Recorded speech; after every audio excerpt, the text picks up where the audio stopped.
In this video, we'll be installing a coil spring in the front of this Ford F-150. The process will be the same for the passenger side. Okay, so we're going to go ahead and remove our front tire. Our vehicle has locks on every lug stud, so we're just going to remove those with the lock key.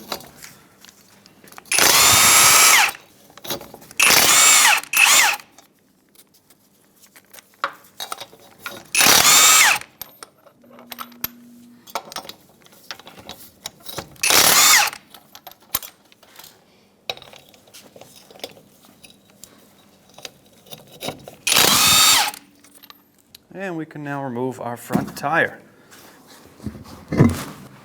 So we're going to remove our bottom shock bolt here. Before we do that, we have our vehicle up on a pole jack with a little bit of upward pressure. Not much, just holding it in position or just slightly higher than it is. And we're going to take off that bolt.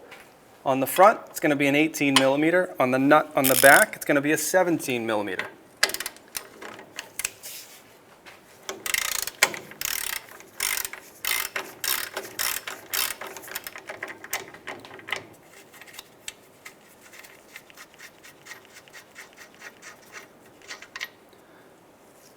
Now we're going to come back and just punch this bolt straight through and remove our shock.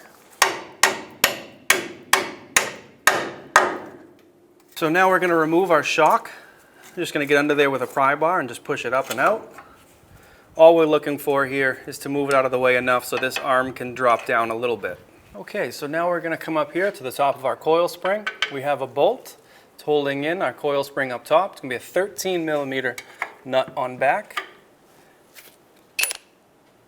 And a 13 millimeter socket or nut on front.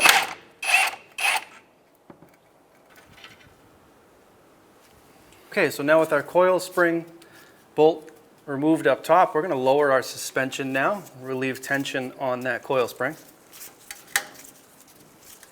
So now with your coil spring loose, you can come in here with a pry bar and work that coil spring outward.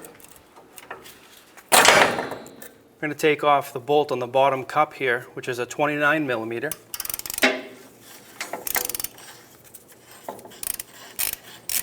Now off camera we did apply a little bit of heat, so be prepared for this bolt to be a little harder to get out.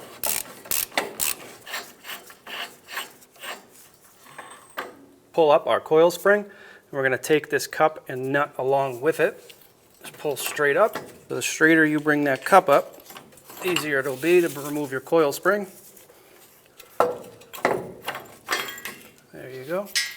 Okay, so from here we're going to take our new coil spring.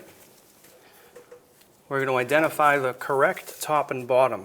Now the correct bottom is going to be the smaller of the loops. The top, correct top, will be the side that has the loop and the straight bar here. This is where your bracket's going to attach to on the top. So we're going to lower it into position.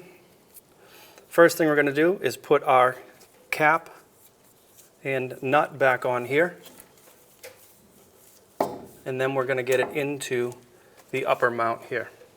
All right, so on the bottom, make sure that you are on your rubber isolator, which will be right here. Make sure you're centered on that. Go ahead and put your cap on. And then you can thread on your nut. All right, so we're just going to get that cap and nut nice and snugged up, kind of hold the coil spring in position. We want a little bit of movement so that we can fine tune and adjust the top to match our bracket. Okay, so what we're going to do now is torque down our bottom retaining nut here.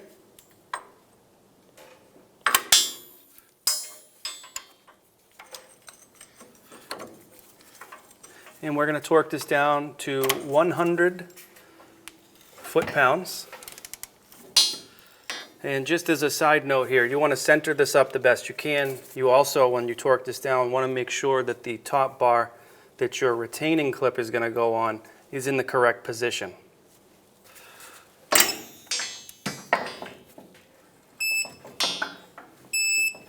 Okay. So now with our bottom nut torqued down, we're going to use a pry bar between the arm and the frame. And we're going to pry downwards while pushing our control arm into position. All right, so with your coil spring now in position, we can put our top retaining clip back on and put our bolt through with our nut and washer on the other side.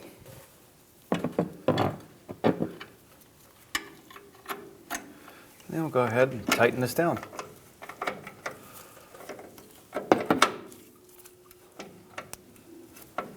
So now we're going to put our shock back into position.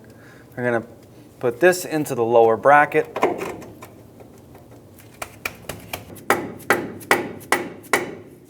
And we're going to use our little pry bar here to try and align our holes. Once we have it aligned, go ahead and send your bolt through. And put your nut on the back side. We'll snug these up. And then we'll torque them down.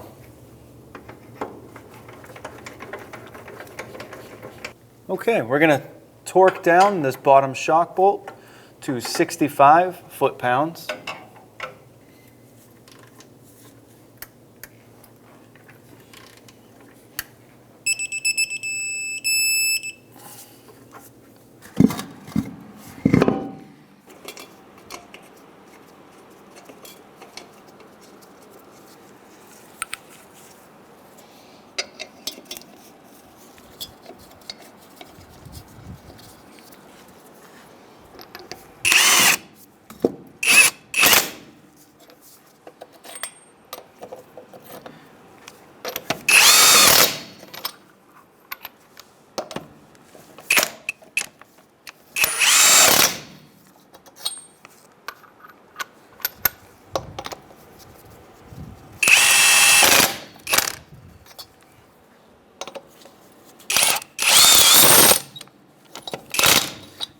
All right, so we've gone ahead and snugged up our lug nuts in a crisscross pattern.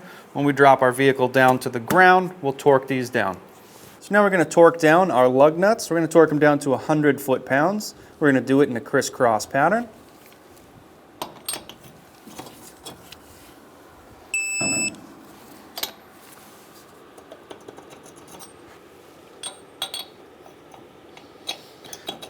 Now this vehicle has locks on every lug, so looks a little different than normal.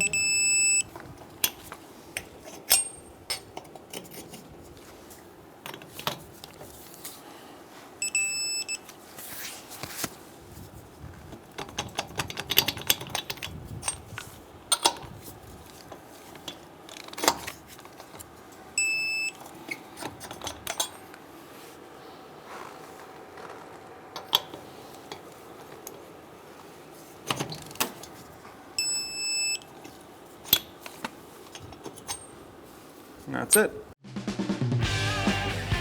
When only the best will do, demand TRQ. The only company that lets you view before you do. TRQ is committed to offering the highest quality aftermarket auto parts that are engineered for peace of mind. Thanks for using and viewing with TRQ.